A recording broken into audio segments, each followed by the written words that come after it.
రాజ్ కుమార్ అన్న నాగేంద్ర రమేష్ సభాధ్యక్షుడికి దాపలు ఉన్నారు. వెంకటేశ్వర అన్న సూపర గోపాల్ అన్న వాలపట్లో ఉన్న ఎద్దులేమో పొడుగైనవి, దాపదలో ఉండేవి నువ్వు కురుసైనవి.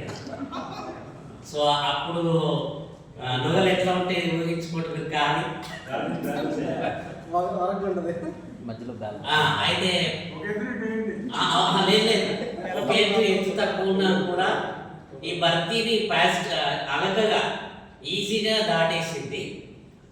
ఇక నేను దాన్ని ఏం చేయాలో చూసుకుంటా.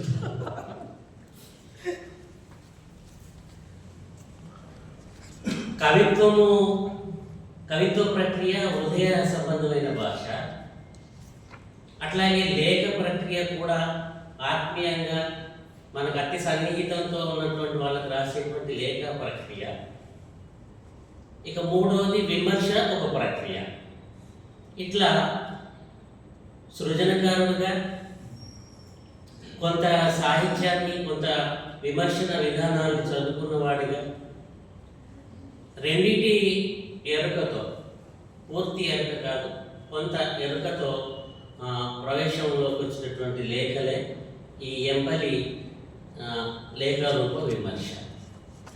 అయితే లేఖారూప విమర్శకు ఇంకేం జోడిస్తే ఇంకా స్పెసిఫిక్గా ఉండేదంటే లేఖారూప కవిత్వ విమర్శ అని అంటే మొత్తం తీసుకున్నటువంటి లేఖలన్నీ కవిత్వం చుట్టూ తిరిగినవి కాబట్టి అట్లా ఇంకా పేరు పర్ఫెక్ట్గా సెట్ అవుతుందేమో అని నేను లేఖలన్నీ చదువుకున్న తర్వాత నాకు అనిపించినటువంటి భావన.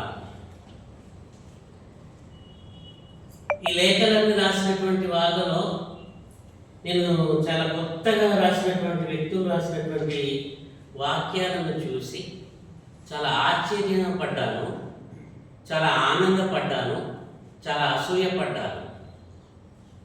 వాళ్ళు ఇదివరకు ఏ కవిత్వ పుస్తకములు వేయబోయినప్పటికీ వాళ్ళు ఎంచుకున్నటువంటి వస్తువును నడిపించడంలో చాలా శ్రద్ధ పెట్టి మంచి నిర్మాణ క్రమంతో కవిత్వం రాసినటువంటి వర్తమానికులు ఈ లేఖల్లో ఉన్నారు. వాళ్ళు ఏం చెప్తున్నారంటే, వివక్ష లేని వీధుల సమూహాలను కలగనున్నాము మేము అని చెప్పి వాళ్ళ వాక్యాల ద్వారా తెలియజేస్తున్నారు. ఎగ్జాంపుల్కు సూర్యచంద్ర రాసినటువంటి అచ్చంపేటకు సంబంధించినటువంటి కవిమిత్రుడు, ఆయన క్లాసులో పాఠం బోధిస్తున్నటువంటి ఒక విధానాన్ని కవిత్వం చేస్తూ రాసినటువంటి విధానం చూడండి. శీర్షిక క్లాసులో, వరం మీద నడిచొచ్చిన రక్తలేఖల గూడు నా బడి, కోయబడ్డ కందికొనల పదులు నా తరగతి గది, కారే రాజుల రాజ్యములు పద్యాన్ని తరచుగా తిరిగేసి చెప్పుకుంటాను, కాల్చిన గూడాల బూడిది కుప్పలు అస్పృశ్య గాథల శిరాచ్ఛేదితాలు, వణికించే చలిగాడుపులై గది గుమ్మంలో పుట్టుకొస్తే ఆ భావం కాదది అవసరం, యుద్ధకాండ బోధించడం నా విధి, ఇంకా నెత్తురోడుతున్న శంభూకిని శిరస్సు, ఇంకా శాపోపశాఖలై పూస్తున్న ఏకలవ్యుడి వేడు, అట్లాగే తీవ్రంగా శ్వాసిస్తున్న బర్బారికుడి శిరస్సు, అర్థంగా దేశాన్ని చూపించే మహచ్చరువు మా మధ్యలోకి వస్తే అసందర్భం కాదది చారిత్రక రూపకం, అలంకారాల విభజన అంటే ఆసక్తి నాకు, ఆకలి మూలుగులు నిర్బంధపు శిశిరావాళ్ళు రక్తాంకిత పేజీల నిట్టూర్పులు అలంకారాల ద్వయమై మమ్ముల ఆహ్వానిస్తే అర్ధరహితం కాదని కాలాన్వయం, సమాసం అంటే అతి ప్రీతి నాకు, అగ్నిదారులు బాబేశరులు